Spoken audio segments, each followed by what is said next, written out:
Assalamualaikum warahmatullahi wabarakatuh. Perkenalkan, nama saya Astuti dengan NIM 19931400001, Prodi Manajemen, Fakultas Ekonomi dan Bisnis Universitas Negeri Makassar.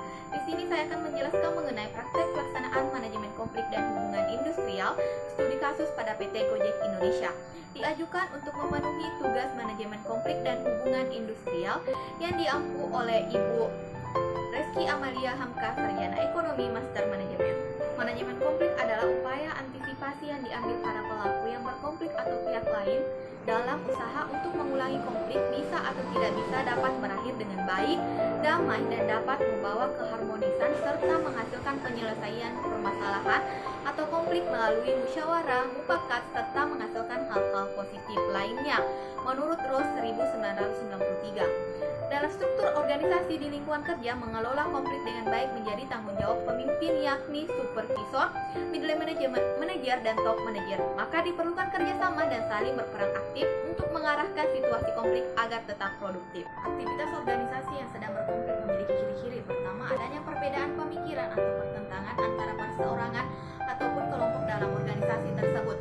Yang kedua, adanya pertentangan guna mewujudkan organisasi yang disebabkan perbedaan pemikiran dalam memahami program yang dibuat oleh organisasi. Yang ketiga, adanya pelanggaran etika dan norma yang berlaku yang dilaksanakan oleh perseorangan ataupun kelompok organisasi tersebut. Yang keempat, adanya sikap saling acuh tak acuh serta menghalangi individu lain dalam perebutan ide dan sumber daya yang dimiliki.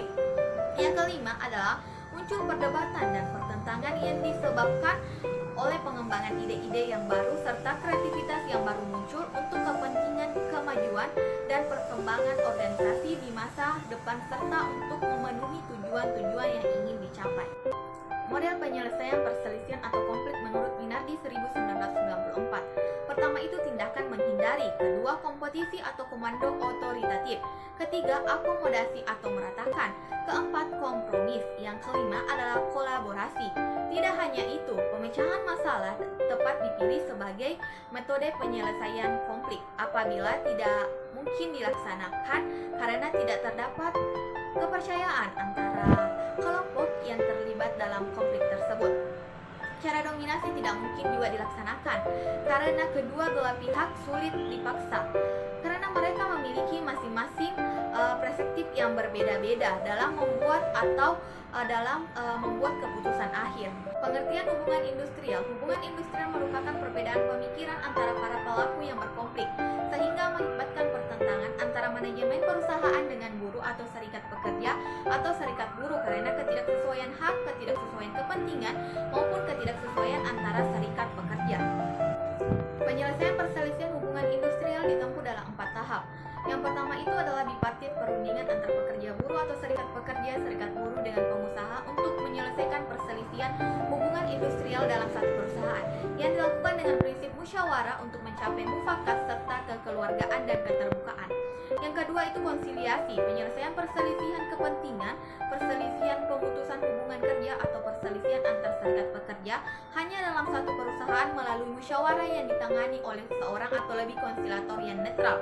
Yang ketiga, mediasi adalah upaya penyelesaian konflik dengan melibatkan pihak ketiga yang netral yang tidak memiliki kewenangan mengambil keputusan yang membantu pihak-pihak yang bersengketa mencapai penyelesaian yang diterima oleh kedua belah pihak. Keempat, pengadilan hubungan industrial adalah pengadilan khusus yang dibentuk di lingkungan peradilan umum yang berwenang memeriksa, mengadili, dan memberi keputusan terhadap perselisihan hubungan industrial.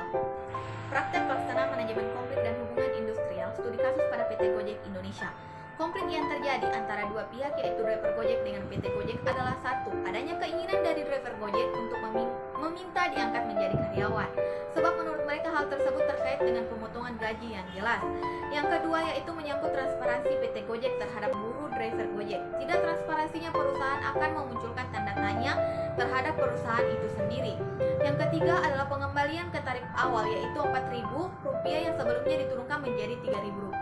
Hal tersebut dianggap merugikan buruh driver Gojek. Secara pendapatan ekonomi dan permintaan ini telah ditolak oleh PT Gojek. Dan konflik dan hubungan industrial dalam penyelesaian konflik antara serikat buruh driver Gojek atau kedua belah pihak melakukan mediasi baik itu lewat bantuan pihak luar maupun dari pihak internal operator Gojek. Pihak luar yang membantu memediasi konflik tersebut adalah DPR.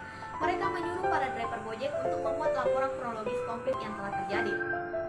Negara sebagai lembaga yang memiliki wewenang dalam membuat setiap kebijakan memberikan sosialisasi tentang kebijakan tersebut melalui totalitas konflik antara buruh driver Gojek dengan PT Gojek. Sebab jika konflik tersebut hanya diselesaikan oleh kedua belah pihak, sulit ditemukan win-win solution karena setiap solusi yang diberikan syarat akan kepentingan masing-masing. Tentunya buruh driver Gojek menginginkan untuk diangkat menjadi karyawan, menaikkan tarif harga setiap tarikan atau pelayanan yang diberikan oleh buruh driver Gojek kepada konsumen. Sedangkan PT Gojek pun menginginkan sebaliknya dengan pertimbangan perusahaan, sehingga akan sulit ditemukan solusi yang terbaik dan tidak merugikan kedua belah pihak. Semoga materi yang saya paparkan ini dapat bermanfaat bagi kita semua. Sekian dan terima kasih. Wassalamualaikum warahmatullahi wabarakatuh.